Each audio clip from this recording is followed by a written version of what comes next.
Hey, what's up, Young Kings? Time for your more motivation. It's been about a week since I've done a video, so I figure I'd jump on. I'm kind of multitasking today. Be prepping for a Sunday dinner that I'm doing tomorrow. Um, I'd like to try to cook, and I advise you, if you don't know how to cook, at least get out there and try. You want to be fully independent, no independent dependent, but be able to take care of yourself. So I'm doing kind of a jerk grilled chicken tomorrow. Yeah, I grill all year round. Although there's snow outside, I kind of got this grill. I move over into my garage, and still so I can grill in the wintertime. But it's been about a week. I had a lot of stuff going on this week, so I figure instead of delaying to after I cook to do the video, I'll do a multitask and try to do both at the same time. So we'll see how that goes. Been a great week. Busy week, but great. Started off my last video where I say I was going on Valentine's Day weekend, and I tell you what's an amazing weekend. Like none before, meaning like Valentine's has just kind of been a hallmark. I've tried to get into it, but really never manifested to be that way. I'm always been, out of the country, out of town, on training and doing something of that nature. But this year, I'm having to be free and with a young lady that actually enjoys it. So I came home and I had a gift. I've never received a gift for Valentine's Day. That's more of a Hallmark thing. But amazing time. Went ice skating for the first time in my life. Probably say it's probably gonna be the last time, unless I feel inclined to do something. But it was cold. Didn't really have balance. Them skates was hurting my ankles. Went to a little igloo, ate there, stayed in the Crown Plaza, downtown Detroit, and just had an amazing time. So definitely success. Got back into the week, and last week I had a lot of in-depth meeting with my lawyers, trying to get my appeal straight. I had to get my appeal submitted by Thursday of last week, so had to do some in-depth meeting with my lawyer to go through that, and got it in. I'm feeling pretty comfortable about the appeal. The findings that I had were about 7 pages in findings to come out to the $3,200 a month alimony. In my appeal, I think I'm up at my written document was 12 pages, but then I had another 8 or 9 pages of attachments that I put along with it. So it's going to be about a 20-page package that went forward for appeal. Pretty comfortable with my lawyer. He kind of stepped up his game, and I'm proud of that. So nonetheless, I won't go over what I put in my appeal because I don't want to put it out there. Maybe after it's over, I'll do a video on there.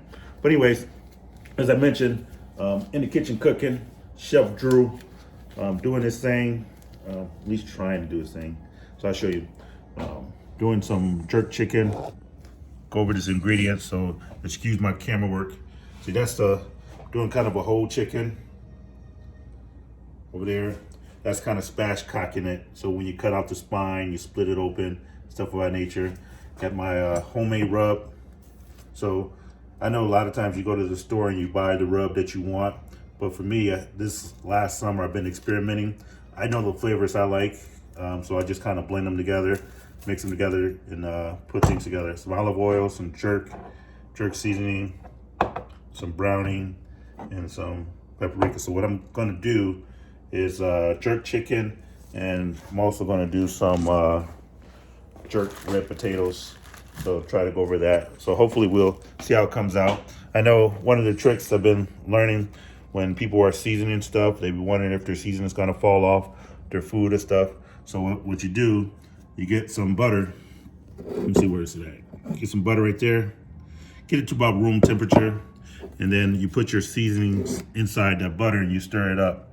So that's how it's gonna stick to the chicken. I'll marinate the chicken with that butter rub and then put the rest of the stuff on there.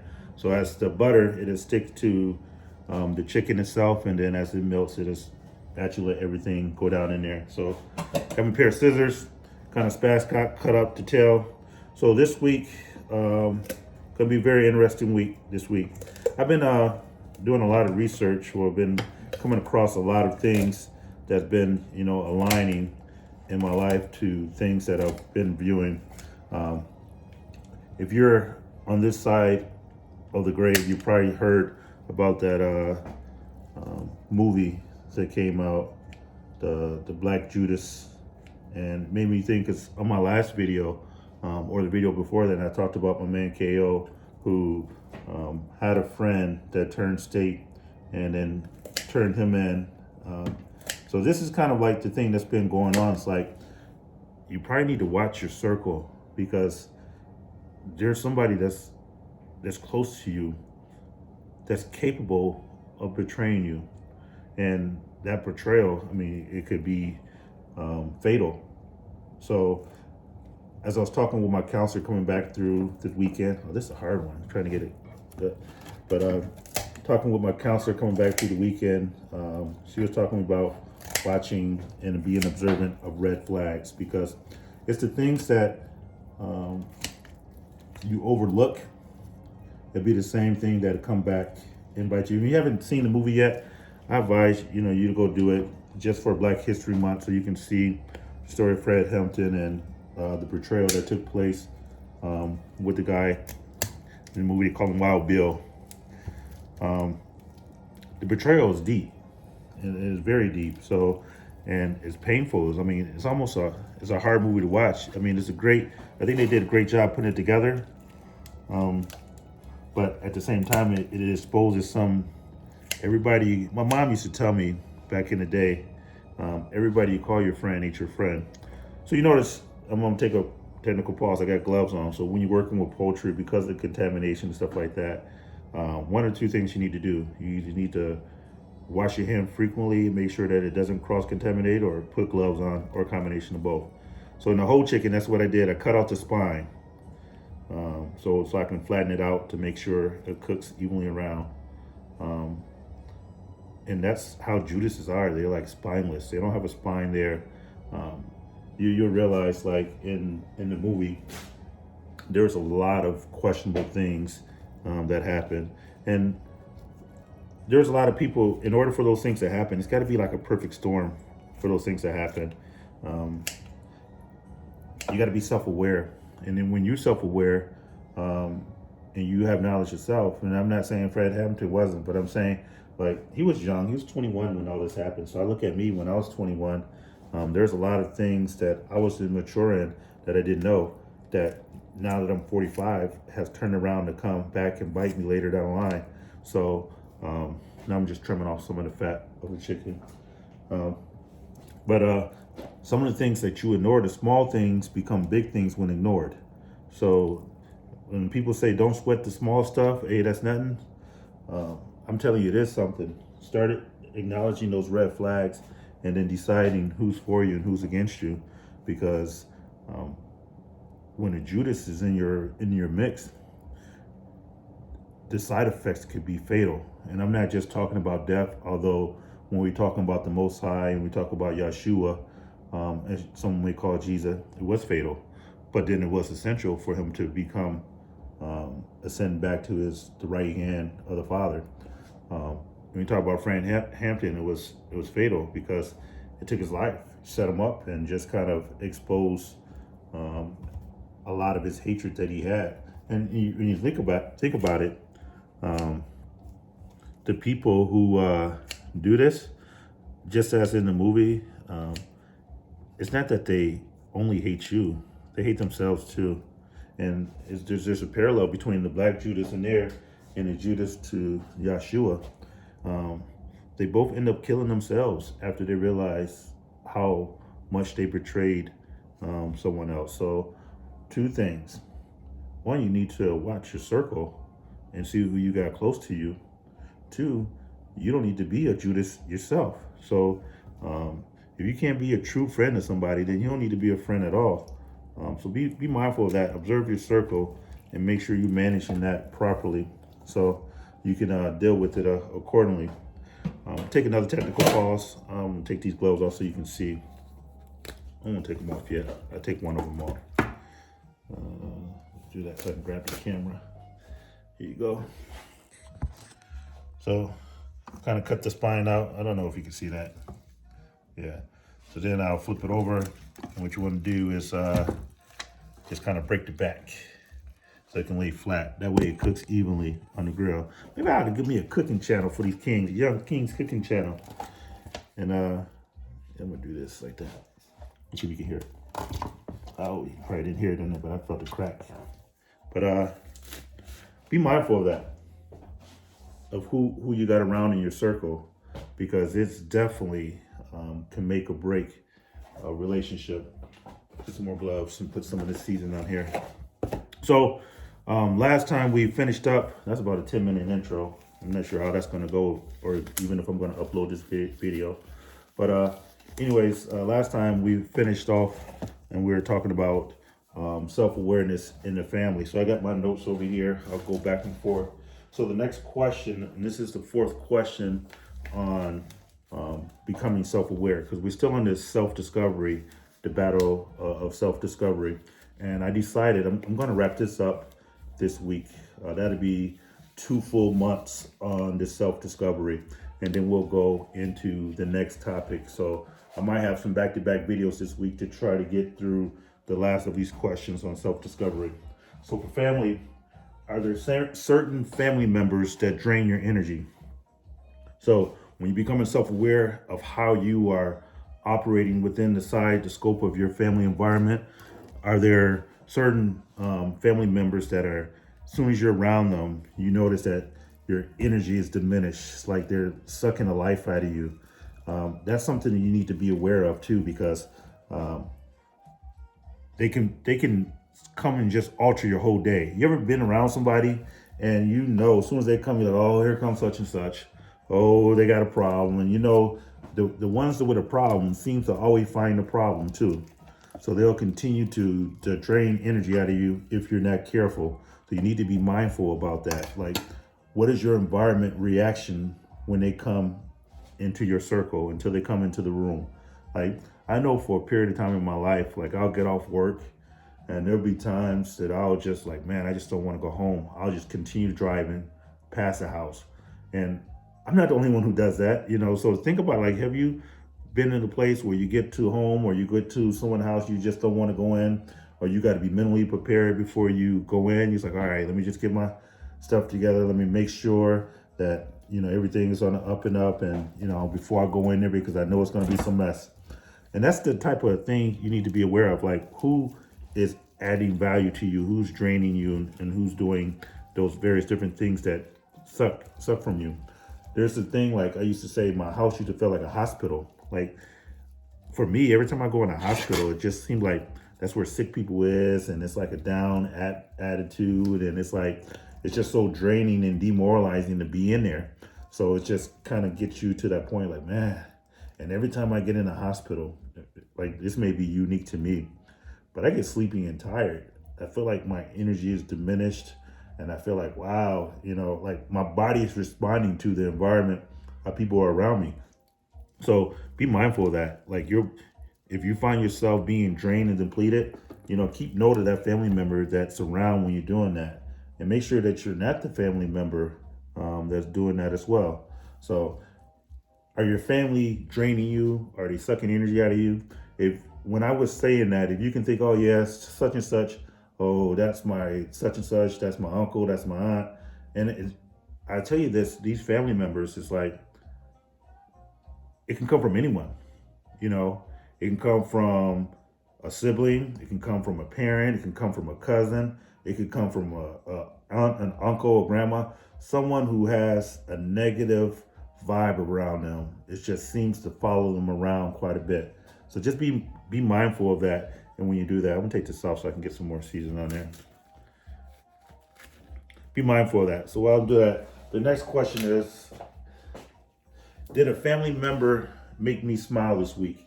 Like, one thing about my family is, like, yeah, we do have disagreements. Let me wash my hands.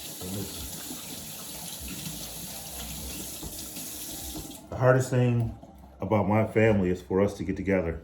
But once we do get together, we're gonna have a good time. And I think that's, it's been like that throughout our whole life. Like, getting together is the hard part, but once we're together, we have a great time.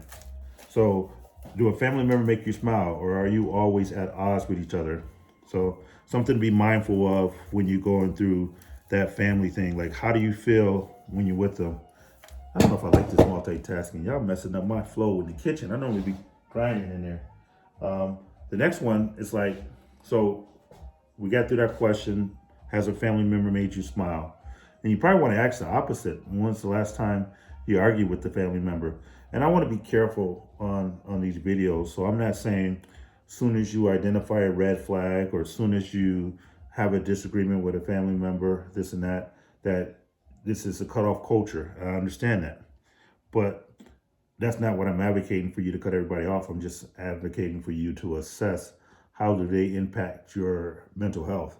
And if it comes down to a deciding factor is your mental health and your mental well-being versus your relationship with this individual, I'm going to ask you to choose yourself for that period of time to get yourself back into a healthier mental state. I know you've been watching these videos that I stepped back from some family members on that for a period of time because at the space that I was in wasn't conducive to the attitudes and the jokes and the stuff that they had going on. And you got to realize, even on that movie, The Black Messiah, there are a lot of things communicated through jokes. So be careful how people joke with you. I'm not saying you can't have a good time and you can't laugh and you can't be the butt of a joke every once in a while. But don't be nobody ass.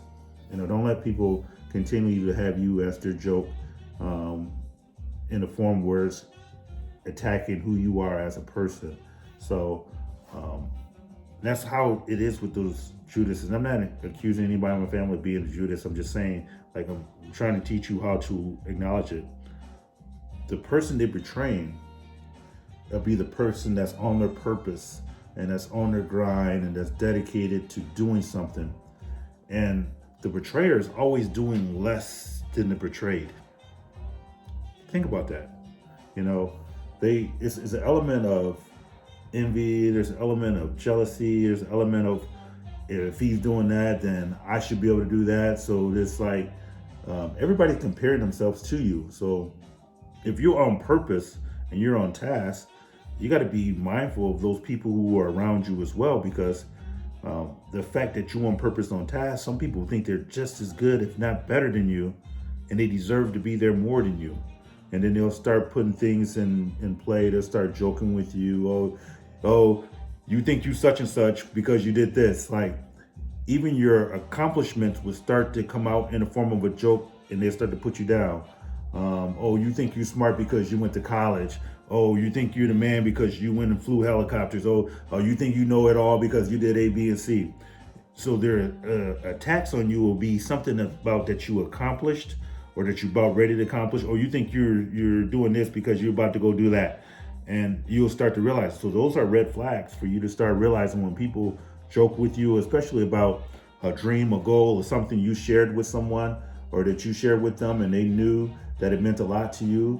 And maybe you're not all the way there yet, but you're still in pursuit of it. Those jokes start to come towards attacking that dream. And when they'll come, I want you to be aware, like, those things are confirmation, that you are on the right track. If you don't get those jokes, if you're not getting them, you're probably not doing anything significant. So check your significance. Are you doing something that's adding value or taking away value? So be mindful how people joke with you and how those attacks come at you. I'm not saying people can't joke at you. You are not perfect, and you're going to have things that's less than desirable. You're not always going to accomplish everything you set out to accomplish. But be mindful, because you probably can identify your Judas through some of their jokes, some of their true intentions and how they can communicate with you. So be mindful of that. Am I holding grudges against family members? I don't think I'm holding a grudge. I just kind of hold my space and my distance. But be mindful, like, are you prone to holding grudges for a long time? So is there someone in your family that you're avoiding? Or is there someone that you just like, hey, I don't care if hell freezes over, I'm not talking to them no more? And maybe the betrayal is so deep that it may be okay for you to withdraw. So if there's enough data to support why you are backing off, then I'm not asking you to go and do that. But if there's a misunderstanding and stuff of that nature, then maybe it's time to mend the fences. And the space that I'm at now is like, I have so much peace in my life right now. Like, I'm not about to go seek out anything that's going to disturb it. Me, I'm the type of person that reaches out. I reach out to people. Hey, how you doing? Just checking on you. Ain't heard from you in a while. So during this peace mission, I don't do that. And I don't hear from people no more, because I was the one who was initiating the contact.